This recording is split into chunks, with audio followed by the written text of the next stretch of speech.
Good evening and welcome to 27 Minutes here on WJTS 27. The Hoagy Carmichael sculpture by Michael McCauley stopped in Jasper for last week's Strassenfest. Marty Vaughn starts the festivities at the Du Bois County Museum.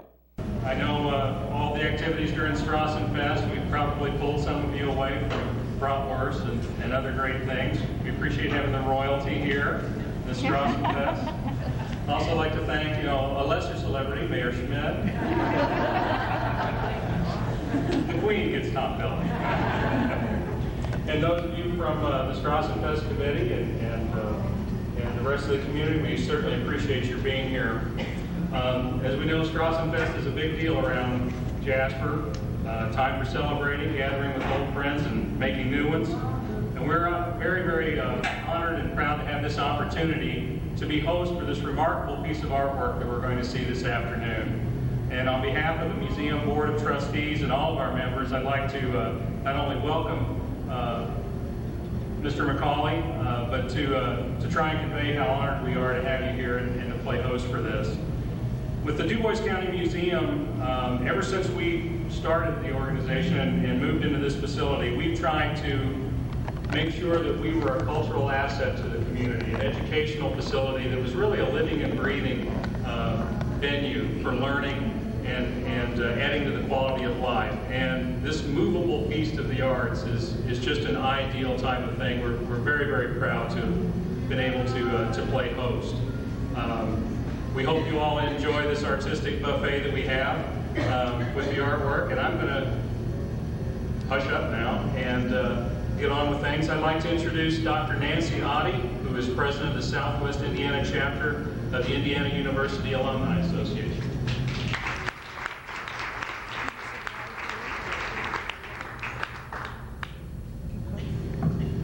And I definitely won't take much time here, but I want to add to what Marty has said and thank everybody for coming. What a wonderful place to have this exhibit. It's nice, it feels great in here, especially compared to outside, and we have plenty of room to do this. So I want to take time to thank the museum for hosting this. Early spring, I believe, I got an email, a mass email, but from Michael McCauley talking to me about the Hoagy Carmichael Landmark Educational Tour.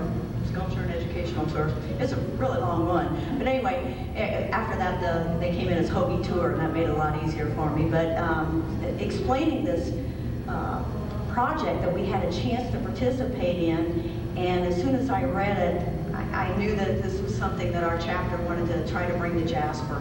And when I found out it was possible to bring it during this time, the Strassenfest, and we could bring it to the museum, everything fell into place just perfectly. It's a wonderful event to have here during a very special time for all of us. And that's one other thing that our chapter is trying to do also, besides what Marty said, is to do some diverse activities. We've always had our athletic events, and recently we brought some musical things to Jasper, like singing Hoosiers and Straight No Chaser, but this just adds to what our chapter, one of our things we like to do.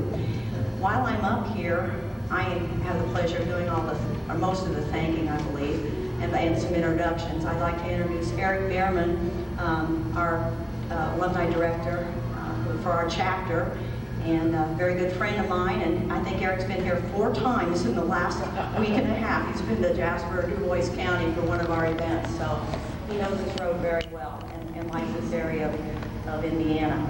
And I'd also like to introduce Debbie Sibbett, who's the director of Hoosiers for Higher Education, and she came down to visit with us, and she's also my unofficial photographer again for the second time this summer. And welcome her here.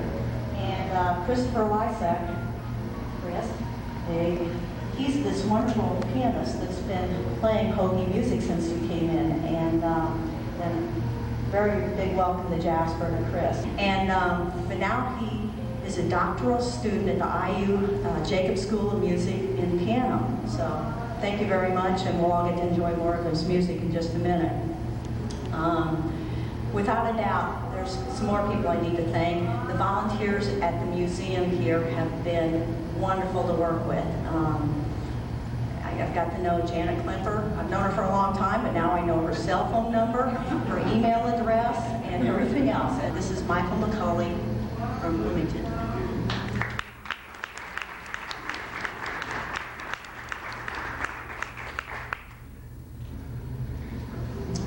Good afternoon.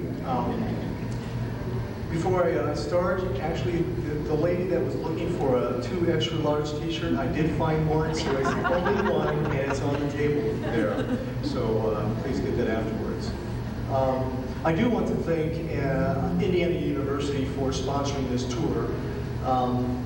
Many times it's very hard to go from concept to all the way to completion, and with the tour itself, Indiana University has made this happen and happen the way that I wanted it to happen, actually, ideally.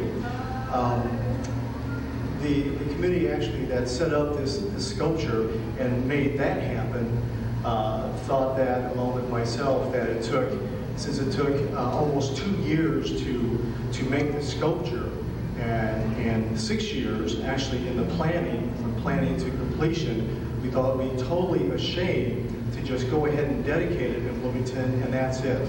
We thought Hoagy Carmichael really needs to be toured around Indiana to remind people his indelible mark on the history of American music.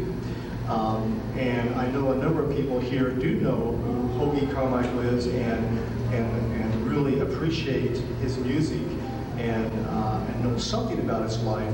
But the point of this was to tell as much as possible about him and show him in a very visual way too, before, again, he's dedicated. So the display here in the center, the 2 kiosks, those are educational, and again, just to reinforce the information, the printed information and t-shirts in the center, they are free. And very sincerely, this is the best venue I've been to thus far. It's climate controlled. It's just perfect. It's not like a fast food restaurant where it's too cold many times. And the spacing is just great, with Hoagy in the center, information to the left and to the right. So I thank you very much. And just coming here too, Janet was so very helpful in just being here, Dave, and knowing exactly what we needed to do in order to unload the sculpture, which is no easy task. And it will be not the easy task to load it back up again, Dave, too. So, can everyone hear me all right? Okay, very good. The great thing about everyone that has a bit of fire inside is to find your path in life and be able to spend your talents to the fullest. Be able to recognize fully what your path should be. Hoagy Carmichael found his. Now, though he made a strong contribution to history, made a success of himself, and financially he did very well, not every creative person is able to do that. And that does not matter. It's just who you are and staying true to your talents and keeping on that path. For myself, I do have a kind of a risk-taking personality where I'm very idealistic, and I take a project and I like to see something come about and that I feel is a real contribution to the community, that I feel I'm at the right place at the right time to make it happen. And this is one thing that has. So I'm very happy with certain people that have been originally on my committee. One is Dr. Charles Webb, past dean of the music school at Indiana University. When he and I talked about it, along with actually Dr. John Ryan, we said, you know, this sculpture should be done. After I came back 6 years ago back to Bloomington, I grew up in Bloomington, didn't know anything about Hoagy Carmichael until I entered college. Then one of my professors says, oh, you're from Bloomington? Well, you probably know about Hoagy Carmichael. No, I don't. Who is he? So that was actually the first seed in my my wondering, who this great contributor is and why I didn't know about him. So I learned a little bit about him. I heard his music. I appreciated him at the visceral level, and then just continued on. Went ahead and got a master's degree in sculpture. Then I went on to teach sculpture and graphic design. And I came back to Bloomington just 6 years ago when I saw there still was no memorable tribute to Hoagy Carmichael. And I really thought this was a shame, because if anyone would appreciate, it should be Bloomington. So, talking again, John Ryan and Charles Webb, we decided that we needed this to happen. Very happy that they stayed with me for those actually 6 years from concept to reality. I'm getting off track here, but I did call. Showed him plans for the sculpture. He approved it. He liked the idea. He liked the image of Hoagy, because actually in the films himself, he kind of crafted his own image. So we started and made the long journey to bring this about. So that brings us up to the tour itself. What a great exhibit. Carmichael, one of Indiana University's most famous alums. Stay tuned. We're back with more after this.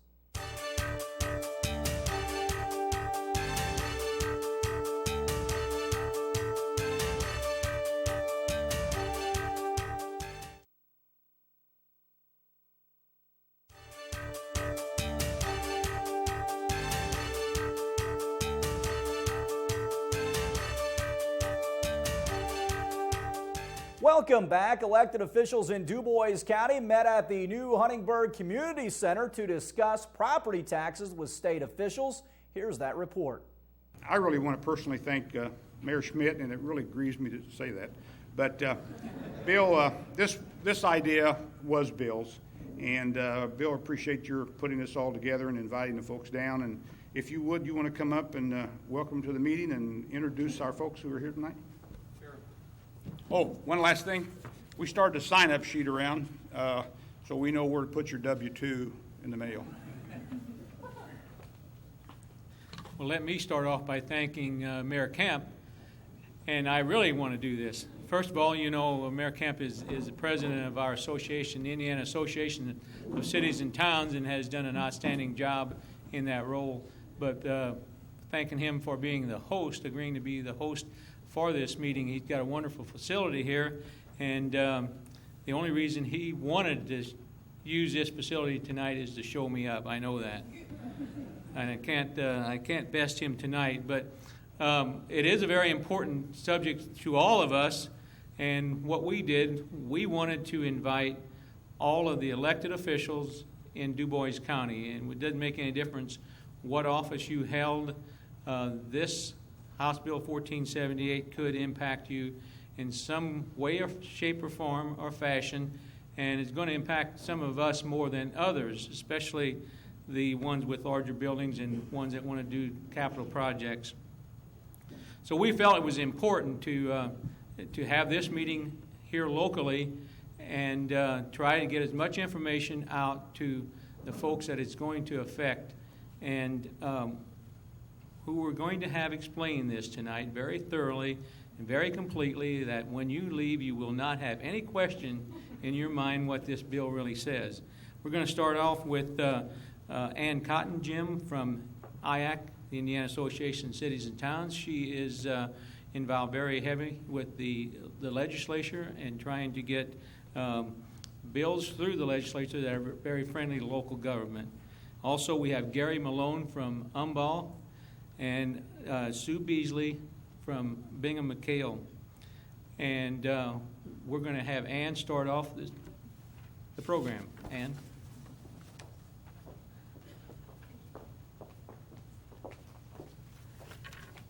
Thank you, Mayor Schmidt and Mayor Kemp. Good evening, everyone. Again, my name is Ann Cottengim. I am with the Indiana Association of Cities and Towns, one of their government affairs managers. spending most of my time at the State House working with our legislators. It is a very important topic tonight, and I am really glad that all of you here, no matter what your political affiliation is. And I would also like to point out that the Association of Indiana Counties was invited to participate with us as well, and due to their vacation schedules, they simply couldn't be here. But they're out across the state talking about House Enrolled Act 1478, talking about options that are available to local taxing units now to reduce our reliance on property taxes and to move our state forward. Since the setting of this meeting, which was back in the middle and early part of June, the property tax crisis in Indiana has really reared its ugly head. On July 9th, when the Marion County up in Indianapolis, when those tax bills were released, the governor issued a statement right away as those bills increased heavily from last year for homeowners. The governor immediately issued a statement that said that property taxes pay for local spending and local borrowing. He pointed that out. He also pointed out that even though it is a local issue, the state has repeatedly tried to relieve the burden of Hoosiers from property taxes, and that no solution will be good enough unless there is a control on local spending and borrowing. On July 10th, the day after that, my association responded in disappointment, as we feel we have kept our spending under control. Our growth in spending has been less than 3% over the last 6 years. We are being as efficient as we can be. We are saddened that some of the decisions made by the state legislature has added to the property taxes increasing. The rolling off of the inventory tax, the trending increases in child welfare costs, so forth and so on. Just a few days after our release, on July the 13th, the governor announced a new commissioner for the Department of Local Government Finance, that state agency that approves our budgets and certifies our levies. It's Cheryl Musgrave, which many of you down here may know her. She's from Vanderburgh County and a former county commissioner. Within a week of her employment, on the 19th, the governor ordered a reassessment for Marion County.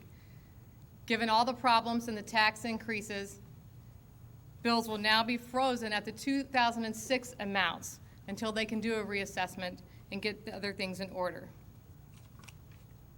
There are now two groups focusing on the study of property taxes and a long-term reform. On July the 20th, the governor set the Blue Ribbon Commission. This is going to be chaired by the Supreme Court Chief Justice Randall Shepard and the former governor Joe Kernan. And he announced the members that would be serving on that board. They are charged with looking at what's the best form of efficiently running local government. What offices can be eliminated to achieve efficiencies and cost savings for Hoosier taxpayers? Should township or county property tax assessors be abolished in favor of a uniform process managed by the state? They're going to look at what local units of government, including schools and libraries, might be successfully consolidated to reduce overhead and administrative expenditures. They're going to look at what services or functions of local government might be reduced, eliminated, or provided in new ways to achieve savings for Hoosiers. They will start meeting soon and have a recommendation to the governor by December, and hopefully give recommendations also to the legislature. Outside of the Blue Ribbon Commission that I'm sure you've all heard about, there's the Summer Study Commission on State Tax and Financing, and that is chaired this year by Senator Luke Kenley from Noblesville, and they met just this Monday. It was their first meeting where they discussed pretty much Marion County issues. They had a presentation given by Larry DeBoer, who is a Purdue professor, and by Bill Sheldrick, who's with Policy Analytics. They discussed the past legislation and what's happened to account for the large increase in property taxes. And then Senator Kenley opened the floor for public testimony.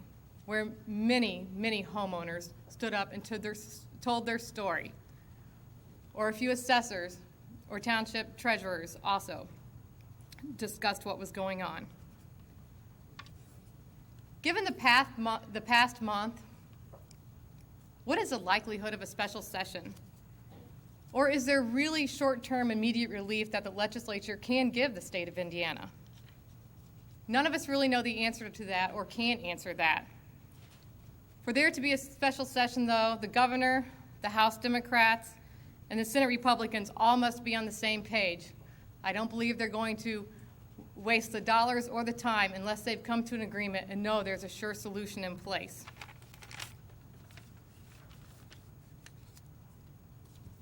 What has IAC's involvement been? You may ask that, did local associations, did the Association of Indiana Counties, did IAC's, did the School Business Administrators Association, did they realize this was coming? Did they anticipate this property tax increase? And the answer to that is yes, we certainly did. We have been at the forefront of this issue for the past 2 years. We have said to legislatures, to our communities, that property taxes could possibly be out of control and have large increases due to the trending, the inventory tax roll-off, the reduction to the property tax replacement credit that the legislature passed, and again, some of the increases in the child welfare levies. What did we do? We brought forth our proposal called Hometown Matters. It's a proposal to reduce reliance on property taxes while funding municipal services in the best manner that fits each community. We recognize this in a bipartisan manner. All communities are very unique. They have their own needs and their own demands for services. We were asking for local option revenue sources in the form of an income tax or sales tax or a food and beverage tax to provide our services while at the same time reducing some of the reliance on property taxes. It would be a local decision at that point and out of the hands of the legislature. My association, Association of Indiana Counties, and all other taxing units, we will continue to do our best to have a seat at the table with the governor, with the legislature, as we all move forward with solutions. And what we're really here tonight is to discuss with you what your options are right now. What was passed during this past legislative session to help you as taxing units, and what choices you have to make to fund the growth in your levies or to fund the services that you're all providing. You can see this meeting in its entirety Wednesday at 8 p.m. here on WJTS 27. It's now time for Dinner Made Easy. Tonight, you don't have to go out for Mexican food. We're making this Mexican-inspired salsa fajita beef at home with ingredients right from your freezer or pantry in one skillet, and it's all on your table in just 25 minutes. First, we'll add some crunch to your fajita dish by frying up some tortilla strips in a couple of tablespoons of oil over medium-high heat. I've stirred these half-inch strips of fresh tortillas until browned. This will give the dish a nice, surprising, crispy texture to it. And when they're done, remove and drain on paper towels. Now, in the same skillet, add a pound of bite-sized strips of steak into the pan and cook for 2 to 4 minutes. Now, this is sirloin, but you can use any steak you would throw on a grill. Okay, stir in a cup and a half of salsa. This is mild, but if you like it a little spicier, add medium or hot into the mix. And some frozen corn. A cup and a half of bell pepper and onion stir fry from the package, and some sugar. Now reduce the heat and simmer all of this for about 5 minutes or until the vegetables are tender but still crisp. Look at how easy this will be to clean up. Just plate this skillet family style for minimal cleanup on one platter with tortillas on the side and dig into a delicious and quick Mexican style meal. For this fabulous recipe and many more, go to the website. That will wrap up this edition of 27 Minutes here on WJTS 27. For the entire crew, I'm Kurt Gutgsell. Have a great night.